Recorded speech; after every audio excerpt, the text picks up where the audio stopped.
안녕하세요. 축구 보는 기자 축복입니다. 최근 우리나라의 빌드업에 대해 많은 얘기가 나오고 있는 중인데요. 보면 후방에서 짧게 풀어가는 것에 지나치게 집중한다는 얘기도 나오는데 저는 이런 부분에서 약간 오해가 발생되는 것 같아요. 실제로 벤투 감독은 우리나라가 후방에서 볼을 잡았을 때 여기에서 어떤 형태를 만들지에 대해 많은 고민을 했었습니다. 그리고 상대에 따라서 약간씩 변화가 이뤄지기도 했는데 여기에서 종종 비판을 받던 요소 중 하나가 왜 전방으로 볼을 보내지 않고 후방에서 돌리고만 있냐, 그렇게 해서 점유율을 올리는 게 의미가 있냐, 이거였는데요. 이렇게만 보면 맞는 말이죠. 공격 상황에서의 목표는 득점을 하는 것이고 득점을 하려면 볼의 방향이 결국 앞으로 향해야 되거든요. 근데 우리나라가 경기 내에서 종종 보여주는 이 후방에서의 백패스나 횡패스, 이거는 사실 위의 비난을 받기엔 적절하지가 않습니다. 왜냐면 이 행위 자체가 그 전진을 위해서 의도적으로 행해진 것이기 때문이에요. 실제 경기 장면을 보면 그런 점을 쉽게 확인할 수 있는데요. 지금은 권경원이 볼을 잡고 있는데 김문환으로부터 이런 식으로 패스가 나갔었습니다. 그러니까 백패스를 받은 거죠. 여기에서 다음의 움직임을 주목할 필요가 있는데 수비형 미드필더인 정우영이 한 칸 내려와서 센터백들과 같은 라인에 위치합니다. 그리고 이 정우영한테 볼을 넘겼어요. 그러니까 이번엔 횡패스가 되는 거죠. 위치만 보면 그 마크맨은 호날두가 되는데 정우영의 옆쪽에 센터백들이 둘 다 프리하게 있으니까 사실상 3대1이나 마찬가지인 셈이에요. 이건 호날두가 아니라 박지성이 여기 있어도 절대로 뺏을 수가 없습니다. 그러면 어떻게 되냐?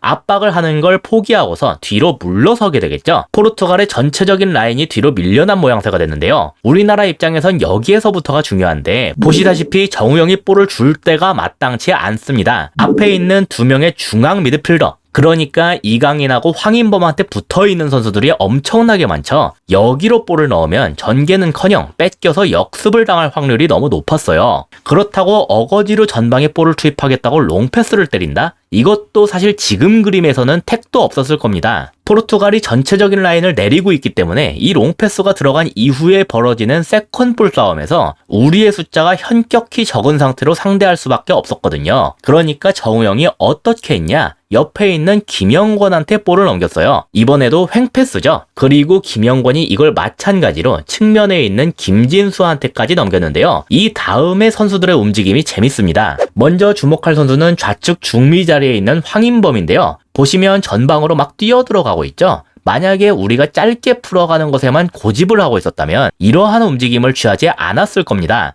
오히려 한 칸 내려와서 중원 숫자를 확보하고 황인범이 지금 들어가려고 하는 이 공간에 조규성이 좁혀서 위치한다든지 그런 식의 포지셔닝을 취했겠죠. 그래야 황인범과 김진수와의 거리가 줄어들고 짧은 패스가 투입될 수 있기 때문이에요. 하지만 황인범이 올라가니까 김진수 쪽에선 황인범한테 줄 수가 없겠죠.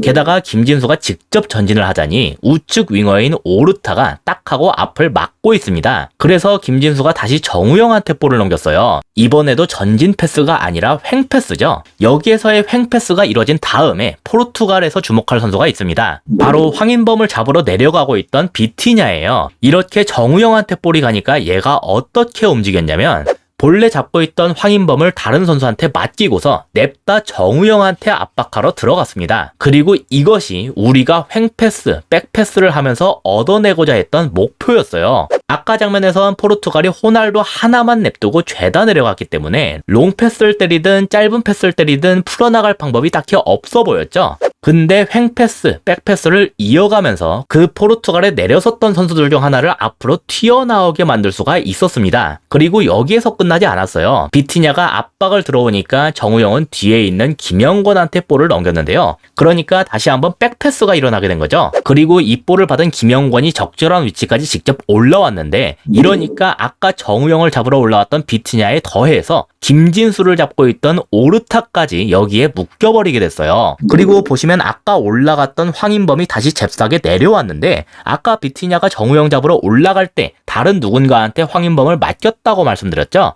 이건 결국 수비형 미드필더인 네베스가 맡을 수밖에 없었습니다. 근데 올라갔던 황인범이 다시 내려가니까 얘도 황인범을 따라서 자연스럽게 올라오게 된 거예요. 그러니까 지금 보면 아까 쭉 내려서 있던 포르투갈 선수들이 점점 앞으로 올라오고 있는 모양새죠. 반면에 우리나라는 김진수가 최전방에 가담하면서 공격 숫자가 더 늘어나게 됐어요. 상대 후방 숫자는 줄어들었는데 우리의 전방 숫자는 늘어났다? 이제 롱패스를 때려도 할만해졌죠. 그러니까 잴 것 없이 냅 다 롱패스를 때렸어요. 목표는 가장 공중볼 능력이 좋은 조규성이었는데 사실 센터백과 경합이 벌어지기 때문에 조규성이 이 볼을 소유하는 것은 불가능했습니다. 하지만 볼을 누구의 소유도 아닌 이 앞쪽 공간으로 떨어뜨릴 수는 있었는데 우리가 이미 김진수와 황인범 등을 추가적으로 전방에 가담시킨 덕분에 이 세컨볼 싸움에서 우위를 점할 수가 있었어요. 그래서 이 볼을 우리가 가져올 수 있었고 위치 보시면 아시겠지만 이제 직접 크로스를 노릴 수도 있게 됐죠. 이것이 우리나라가 최초 장면에서 백패스와 횡패스를 했던 이유입니다. 후방에서 볼을 몇 차례 돌리면서 상대의 압박을 유도하다가 상대 선수들 중 몇 명이 올라왔을 때 우리는 오히려 전방 숫자를 추가적으로 늘리면서 롱패스를 통한 경합 상황을 만들고 여기에서의 세컨볼 싸움을 이겨낸다. 그래서 최종 공격 작업까지 빠른 타이밍에 이뤄낸다. 이게 벤투 감독의 공격 컨셉을 정의할 수 있는 말일 거예요. 비록 이 장면에선 크로스가 올라오지 못했지만 포르투갈이 우리나라의 빠른 전개 때문에 다급하게 라인을 다시금 쭉 내리게 됐고 덕분에 중앙 미드필더인 이강인에게 많은 공간을 허용하게 됐습니다. 우리는 이 이강인한테 볼을 넘길 수 있었고 여기에서 프리킥까지 얻어냈는데 이 프리킥이 곧 득점으로 이어지는 코너킥으로 연결됐어요. 이렇게 우리나라의 빌드업을 정리해봤는데 이런 컨셉도 당연히 약점은 있습니다. 압박을 유도하기 위해서 후방에서 볼을 돌리고 있을 때 우리가 스스로 실수를 하면서 탈압박에 실패를 하는 경우가 발생할 수 있다는 건데요. 그래서 벤투 감독은 꾸준하게 이 부분을 개선하려고 했었어요. 그 과정에서 아무래도 핵심적인 역할을 맡고 있는 정우영 선수가 비난도 가장 많이 듣게 되곤 했죠. 하지만 이번 월드컵에서 그간의 노력이 제대로 보상을 받고 있는 중입니다. 다음 브라질전이 기대가 되는군요.